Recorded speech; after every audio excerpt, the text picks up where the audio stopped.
Today I have Jonathan Cahn back on the show with me, and he's going to share some brand new, shocking information with me, as well as a critical update on what's happening in Israel right now and what it means for the end times timeline. For access to today's entire show, become a subscriber today at endtimes.com for only $7 a month. Also want to remind you of my new book, Look Up, which is available now. Just visit the link below to purchase. I'm Jimmy Evans. Welcome to the Tipping Point Show.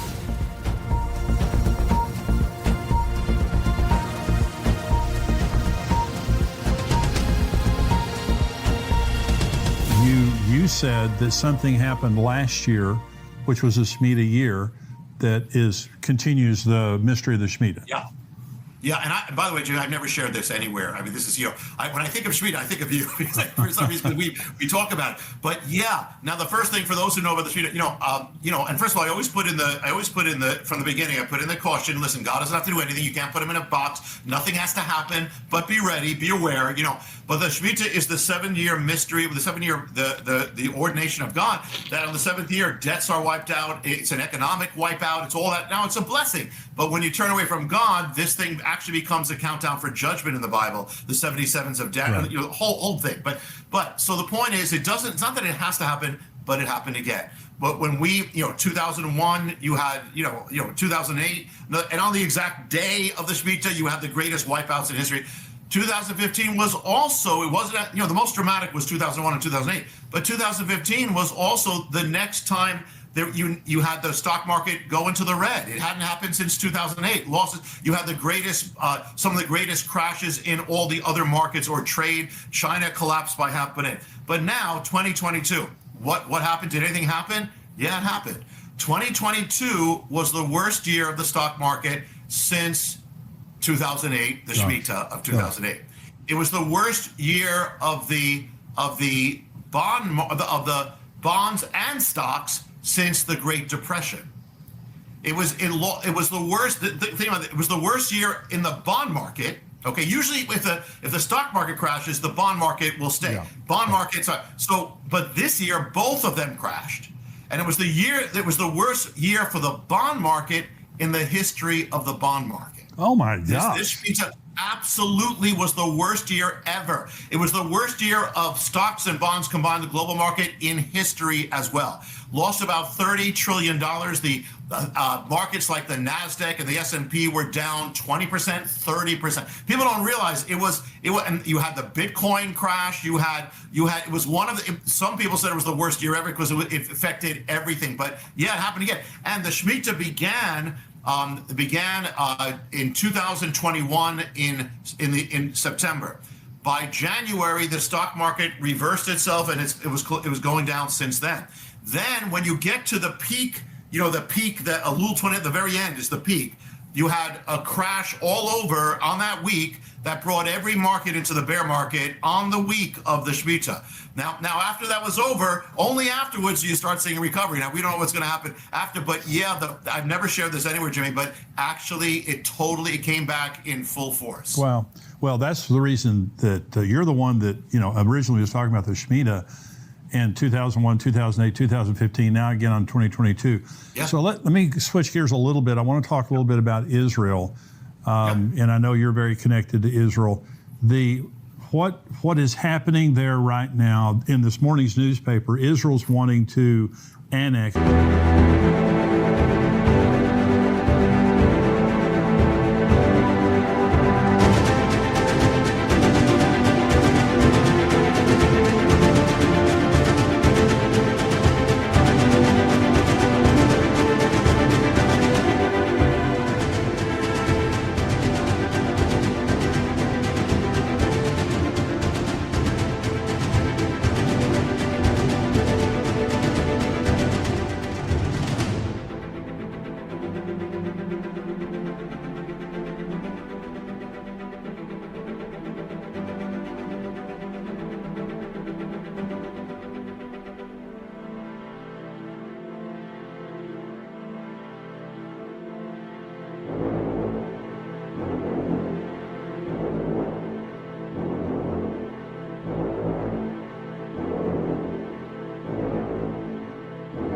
the Jordan Valley.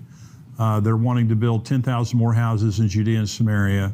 That's been condemned by United States, Canada, France, England. So there's a tension building. Joel chapter 3, God says, in those days at that same time when I bring back the captives of Judah and Jerusalem, I'm going to enter into the judgment with the nations in the valley of Jehoshaphat for the way they've treated my heritage, my people Israel, and they've divided up my land. And so this is something that we see happening, the division of the land of Israel, which ultimately Armageddon is about Jerusalem. Armageddon is about the division of the land of Israel. Okay, and there's going to be the worldwide outcry against Israel because they're not going to give up Jerusalem. I don't believe they ever will. But what do you see right now in current events in Israel? What do you think is happening related to the end times? Well, one is exactly what you say, that the controversy over Israel never ends. And here is a the Jewish people said, if we could just get back to Israel, all our problems will be solved. The reason why the world hates us is because we don't have a nation. We're not like the others. Once we get back, we're going to have peace. Well, the Bible says something very different. Yeah. And that's not, so it never stops. I mean, since you and I probably were kids, there's never a time that Israel is not out of controversy. That's amazing. Right. I mean, how many other stories are like that? I mean, the Cold War is gone. Yeah. But look at that. It's still the same. And it's progressed. So yeah, that's one thing that what the Bible says. The other, and as you said, the end game is Jerusalem. Jerusalem is always the center of all this. Now in the time of, I don't know if you've been there recently, Jimmy, but I'm sure you have. We were there in December, last December. Yeah. Okay. Yeah. And one of the things that I don't know if you notice it, I notice it, but when I first came, when I would go on the Temple Mount, there was like you couldn't do it. You couldn't have the slightest thing. I mean, they're still very tough, but you couldn't do it. But now we've actually prayed on the top. There are actually Jewish people praying on the top. They've kind of lightened up, and and there's more and more talk about even in the Knesset, and even about the possibility of restoring the Temple Mount, which is ultimately what it has to be for prophecy to come true. Right. So things have never stopped with that. It's almost like a spotlight. First, the spotlight's on Israel, then it's got to go into Jerusalem, which it has. Then it's got to go to the Temple Mount. Right. And there's more and more talk about that. There's been more and more action on that. The fact that even what we saw with Donald Trump, and we cannot minimize that to any degree. What he did was historic and was gigantic. Absolutely. And was prophetic. It was the first time a world leader since ancient times specifically recognized Jerusalem for the Jewish people. Yeah.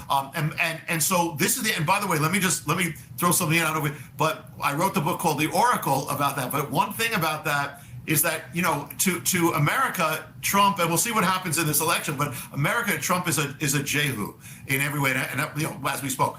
To Israel, he's a Cyrus, right, because he did what he did. But the interesting thing is, remember it says Cyrus, it says after 70 years, it was his first year, he came to world power in his first year. After 70 years, he recognized Jerusalem. He told them he can go back, build the house. Well, when you look at there's a date that actually the world separated Jerusalem from Israel. Was actually the date when the United Nations voted that they would have an Israel again, but they separated Jerusalem legally, right, in that same day in November with that declaration. So ever since then, legally, the entire world, including the United States, said no Jerusalem for Israel. Well, that lasted until Trump did what he did. Yes. Now, when you take the Hebrew calendar from the day of that UN decision, the separation of Jerusalem.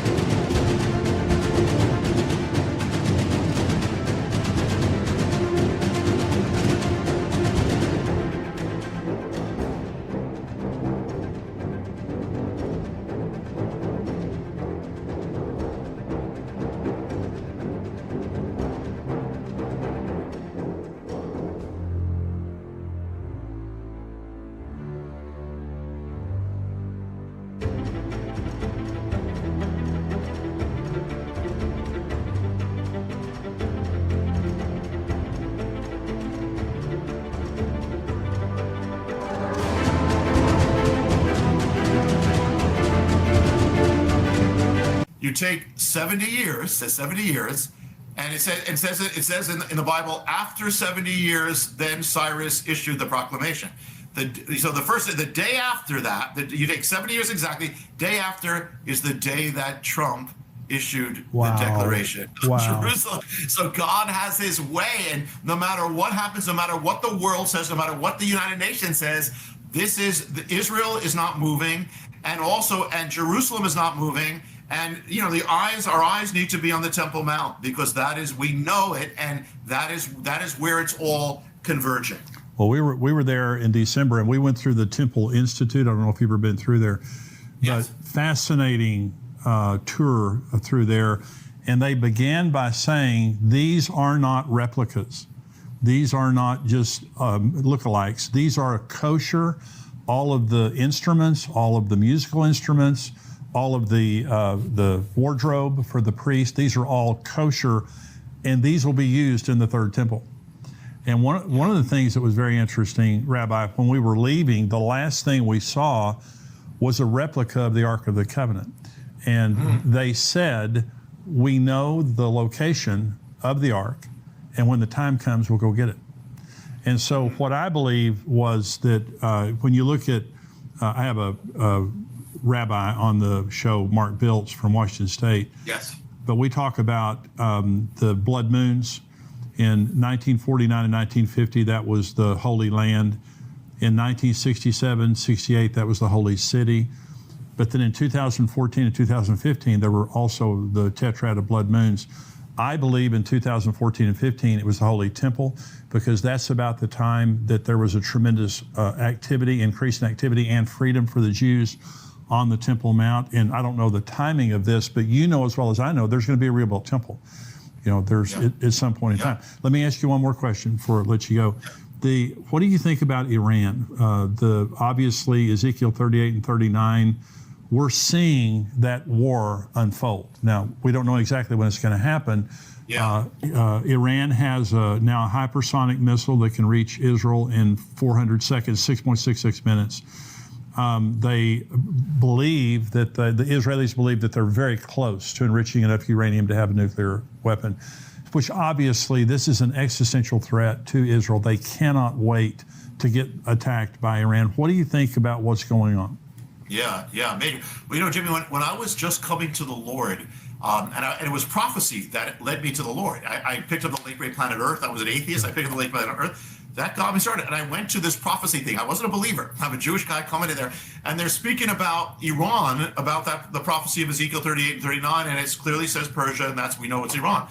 And somebody stood up and said, it's never going to happen. Iran is one of the biggest allies of Israel and America. And I remember a guy, that was back then, a guy stood up and said, you know what? He said, it says the Bible says this, so something's going to happen. And sure enough, just a few years later came the revolution. Right. And so God, you never bet against God or against prophecy. Yeah. So there it is. So here you have Iran, which actually, it's almost like the devil always uses things that, here was a nation that actually blessed Israel at one point, blessed Israel with the return of Israel. Actually, the Lord has, the Abraham covenant has only allowed Iran to stay on. It's the only one of those great powers that actually stayed on intact, because it was the only one of those powers that allowed Israel to come back. Wow. So God honors that, but then the enemy's going to use it.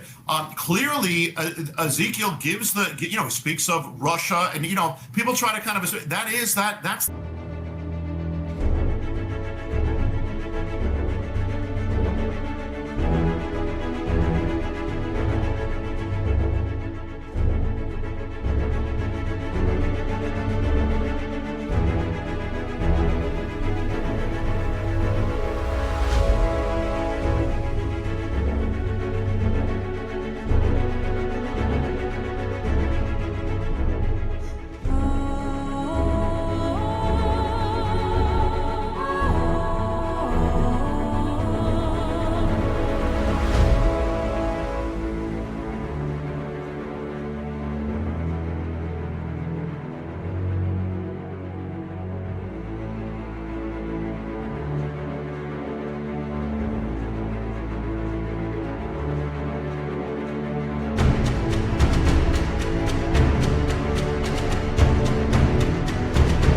that area. It's Russia. It's that area. You have that. You have Turkey, Togarmah, and they're in alliance now. And you have Iran in their considered the most dangerous nation now. And so it really, I don't think we've ever seen these things fall into place with Ezekiel 38 and 39 as far as alliances ever as we're seeing now. You know, there's one thing. Remember, there's one thing in Daniel where he says that he's praying, and the angel comes to him and says, "I was fighting. I was delayed because of the prince of Persia, the Tsar Paras. You know, which is a specific entity. You know, speaking about the gods or the spirits, a specific entity which is devoted to Persia or to Iran, and this is a demonic entity. And so now, when Iran turned against Israel, this entity, you know, they talk about the gods. If I had to do an Iranian version of the Turn of the Gods." Look what happened to them. Yeah. You know, they became the most, you know, and they are bent on destruction, you know, literally. And they're the ones who are behind much of the attacks on Israel from Hezbollah, from the Gaza Strip. It's the same spirit, this prince of Persia. And so it is bent on destroying Israel. But God is bent on redeeming Israel. So not going to happen. So I believe, this is a continual.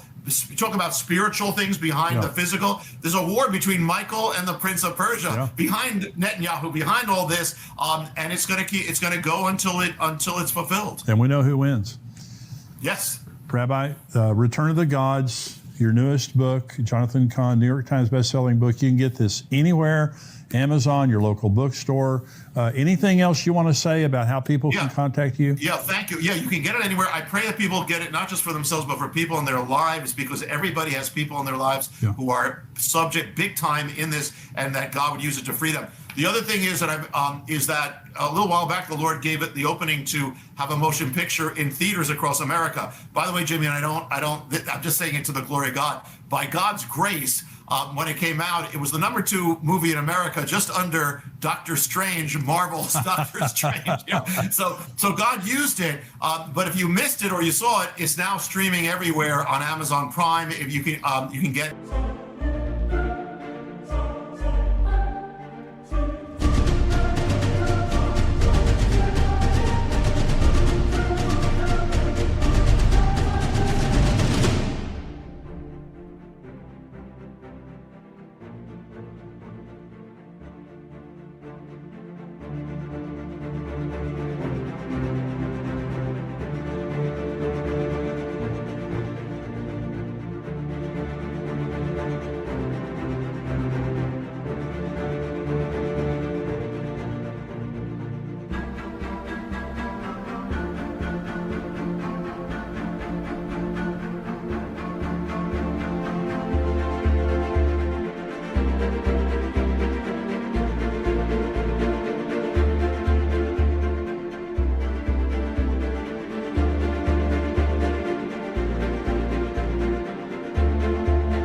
DVD. If you go to harbingersofthingsTocome.com, harbingersofthingsTocome.com, that's the name of the movie, or Amazon Prime, it's everywhere.